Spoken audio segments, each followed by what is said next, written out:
Hello Saran ma'am, आप देख रहे हैं एक्सटीन्योर लीगल। आज का केस है कॉर्पोरल लोकनाथ बेहरा जी का। तो देख लेते हैं लीगल जगत में क्या चल रहा है और इस केस से हमें क्या सीखने को मिलता है।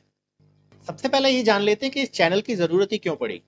मेरा ये मानना है कि अगर आप पैसा दें तो आपको एक अच्छा डॉक्टर और इंजीनियर मिल जाएगा, पर एक सही सलाह देने वाला वकील आपको आज के समय में भारत में नहीं मिलेगा।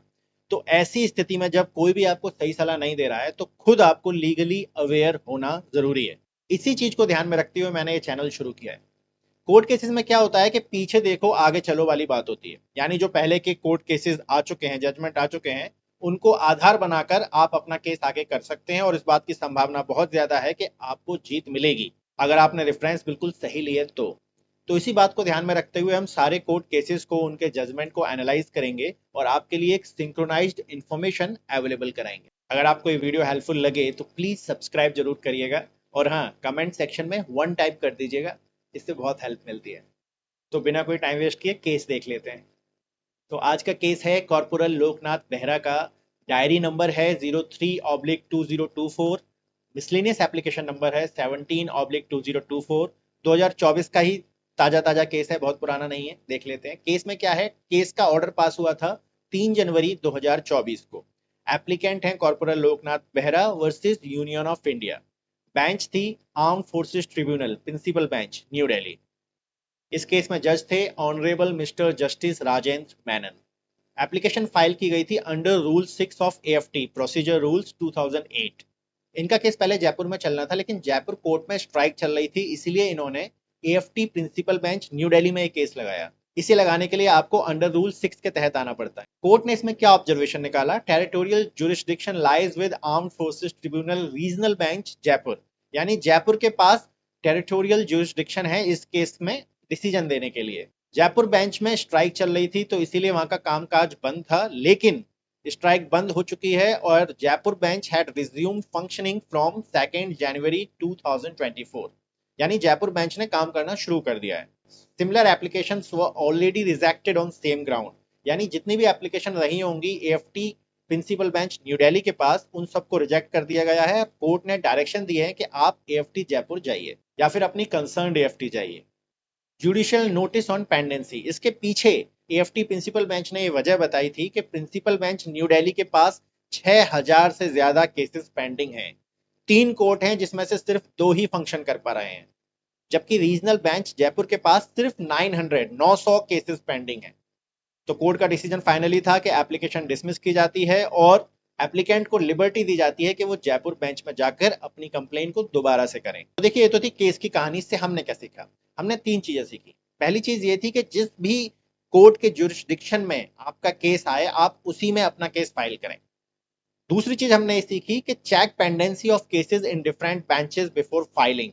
Faster justice may be available in a less crowded bench. Third thing, जो तीसरी चीज हमने इस केस से सीखी, don't waste money and time filing in the wrong court. देखिए, अभी प्रैक्टिकली हो क्या रहा है। हम वकील के पास जाते हैं, अपनी प्रॉब्लम बताते हैं, वकील क्या कहता है, ठीक है हम केस फाइल कर देते हैं। वकील आपको ये नहीं बताते कि आपके जिस कोर्ट में वो केस फाइल करने वाले हैं उसमें पेंडेंसी कितनी चल रही है। ये भी हो सकता है कि आपके केस का रिजल्ट जब तक आए, हो सकता है आप केस जीत जाएं, पर उस जीत की कोई उपयोगिता ना रहे, उसका कोई यूज ना रहे, क्योंकि केस का रिजल्ट आने में ही 4 से 5 साल लग सकते हैं नॉर्मली। अगर आप किसी ऐसे कोर्ट में जा रहे हैं जहां केसेस बहुत ज्यादा हैं तो ऑब्वियसली जो आपका रिजल्ट है वो देरी से आएगा। वहीं ऐसे कोर्ट भी अवेलेबल हैं जिसमें अगर आपका कोर्ट केस लग जाए, एक्सेप्ट हो जाए और उसमें रिजल्ट आ जाए तो हो सकता है 6 महीने में ही आपका रिजल्ट आ जाए। ये जो जानकारी है, आपको कोर्ट में कितने केस पेंडिंग है यानी उसकी पेंडेंसी से आपको ये बात पता चल जाएगी। ये बात कोई भी वकील आपको नहीं बताता है। ये तो आपको तब पता चलता है जब आपका केस फाइनल हियरिंग के लिए लग चुका होता है और उसके बाद आपको पता चलता है कि फाइनल हियरिंग आपकी 4 साल बाद आएगी। आज के जो केस था, हमने कॉर्पोरल लोकनाथ बेहरा जी का केस देखा। इस केस से हमने सीखा, देखिए बंदे की फीस तो चली गई, वकील ने फीस तो जरूर ली होगी, ठीक है। फायदा क्या हुआ, उसे कोई फायदा नहीं हुआ। उसे जाके जयपुर एएफटी में फिर से एक नए वकील को हायर करना पड़ेगा।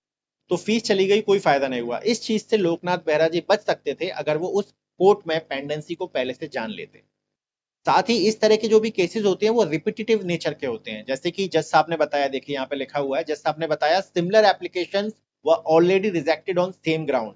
ये बात वकील साहब को तो जरूर पता होगी कि भाई जयपुर एएफटी का केस है, उसके जुरिस्डिक्शन में आता है और अगर हम प्रिंसिपल बेंच न्यू दिल्ली में लगाएंगे तो डेफिनेटली, पहले भी केसेस को रिजेक्ट किया गया है, ये भी रिजेक्ट होगा, पर आपको पता ही है कि उन्होंने ये बात क्लाइंट को नहीं बताई, केस को एक्सेप्ट कर लिया, फीस ले ली, केस फाइल कर दिया। तो आज की इस चर्चा परिचर्चा से हमने ये सीखा कि जब भी आप वकील हायर करें तो दो चीजें सबसे पहले क्लियर करें। सबसे पहला काम ये है कि जो मैं केस कर रहा हूं वो इसी कोर्ट के जुरिस्डिक्शन में आता है या नहीं आता है, ये चीज आपको पहले से पता होनी चाहिए। दूसरी चीज, जिस कोर्ट में हमारा केस फाइल होने वाला है उसमें कोर्ट केसेस की पेंडेंसी कितनी है, 4 साल की है, 5 साल की है, 6 महीने की, क्या है, ये जानकारी वकीलों को पता होती है। अगर आप इस सवाल को करेंगे तो उन्हें जवाब देना पड़ेगा, और डेफिनेटली इन सवालों से जो जानकारी मिलेगी वो आपको बेहतर डिसीजन, बेहतर निर्णय लेने में मदद करेगी। वो डिसाइड करेगी कि कोर्ट केस का जो रिजल्ट आएगा वो आपके लिए फायदेमंद है भी या नहीं, इसमें पैसे डाले जाएं या नहीं। तो आपको आज के केस की परिचर्चा कैसी लगी, आप प्लीज कमेंट सेक्शन में बताएं। कोई आपका सवाल है, कोई सुझाव है तो प्लीज बताइएगा। हम अपनी सीरीज को जारी रखेंगे जिससे हम अपने समाज में लीगल अवेयरनेस को फैला सकें और आपको एक बेटर डिसीजन लेने में हेल्प कर सकें। तो आप देख रहे थे एक्सडीनियो लीगल, नाम याद रखिएगा, फिर मिलते हैं।